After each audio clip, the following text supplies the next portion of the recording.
आज देशभरामध्ये गणपती बाप्पाचं मोठ्या जल्लोषामध्ये आगमन झालेलं आहे। आता आपण पुण्यातील मानाचा 5वा गणपती असणाऱ्या केसरीवाडा गणपती या ठिकाणी आहोत। आपल्यासोबत रोहित टिळक आहेत। दादा, यावर्षी गणपतीचं वैशिष्ट्य काय असणार आहे?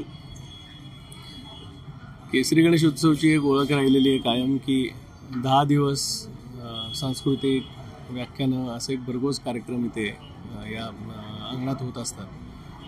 स्पर्धाही होतात वेगळ्या वेगळ्या आणि रक्तदान शिबिर होतं आणि वर्षभर काही ना काहीतरी सामाजिक कार्य हे केसरी गणेश उत्सव करत असतात। यंदाच्या वर्षी मात्र आम्ही फक्त गीत रामायणाचा एक कार्यक्रम आत्ता ठेवला आहे, कारण कैलासवासी डॉक्टर दीपक टिळकांचं निधन झाल्यामुळे 16 जुलैला आम्ही यावेळेला मिरवणुकीने बाप्पाला आणल्याने इकडे वादन केलं, पण प्राणप्रतिष्ठा मिरवणूक नाही काढली पहिल्या दिवशी।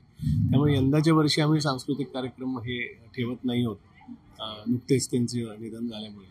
पण उत्सव मात्र साजरा करायचा ठरला, त्यामुळे प्राणप्रतिष्ठा इथे केली। कारण कायम हे बोललं जायचं की गणेश उत्सव ही एक चळवळ आहे, ते फक्त एक उत्सव म्हणून त्याच्याकडे बघू नये, एक काही वेगळं कारण होतं ज्यामुळे त्याची सुरुवात झाली। म्हणून आम्ही उत्सव हा करतोय इथे बाप्पाची प्राणप्रतिष्ठा आणि लोकांना दर्शन आणि बाकीचं सगळं चालू राहणार। फक्त 10 दिवस जे कार्यक्रम असतात ते यंदाच्या वर्षी होणार। दादा, आपण पाहिलं की ह्या गणपतीला खूप मोठा ऐतिहासिक वारसा आहे, सामाजिक ऐक्याचा वारसा आहे। लोकमान्य टिळकांनी या गणेशोत्सवाची सुरुवात केलेली आहे, तो वारसा आपण कसा जपतोय? आता जसं तुम्ही सांगितलं की दीपक टिळकांचं निधन झालेलं आहे, त्यामुळे आम्ही जल्लोषामध्ये साजरा करत नाही, पण आम्ही एक छोटेखानी पद्धतीने हा साजरा करतो।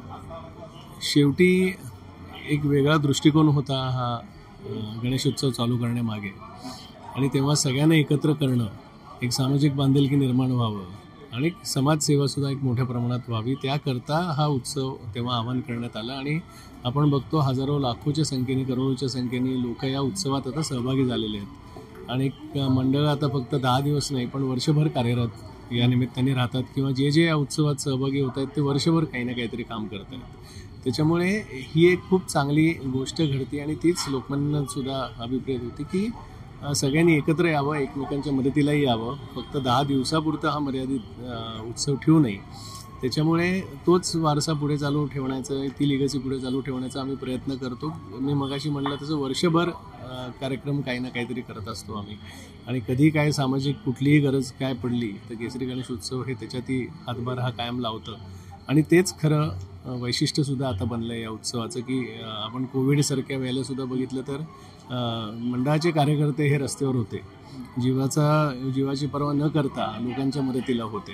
त्याच्यामुळे सामाजिक ऐक्य, सगळ्यांनी एकत्र राहणं आणि मिळून एक जी शक्ती असते ती आपण या उत्सवाच्या मार्फत दाखवून देतो।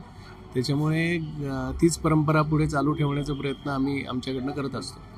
दादा, आपण बघतो की पुण्याचा गणेशोत्सव हा संपूर्ण जगामध्ये परिचित आहे, त्याच निमित्तानं पुण्यामध्ये येणारे जे भक्तगण आहेत किंवा पुणेकर जे आहेत त्यांना या गणेशोत्सवाच्या निमित्तानं काय आवाहन करतात?